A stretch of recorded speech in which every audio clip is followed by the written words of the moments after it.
Alhamdulillah, an kama Hauwa'u, matar da ta yi wa 'ya'yanta yankan rago saboda an yi mata kishiya.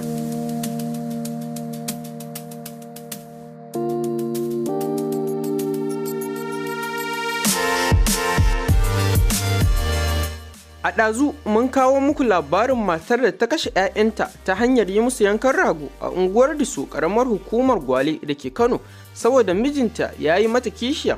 Kana kuma mun sanar da ku cewar a lokacin ba a san inda matar mai suna Hauwa'u take ba saboda ta yi ɓatan dabo, sai yanzu aka cafko ta.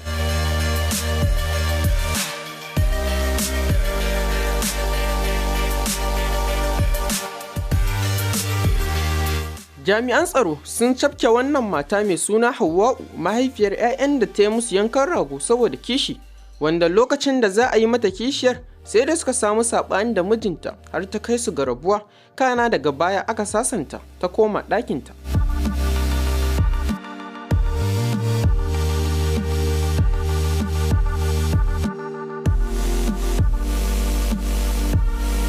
Maƙotan wannan mata dai sun shaida wa 'yan sanda cewa ba su san wannan mata da hauka ba, kana kuma ba su santa da shaye-shaye ba, wanda hakan zai zamto in dai ta tabbata ta amsa laifinta, hukuncin kisa ne ya tabbata a kanta.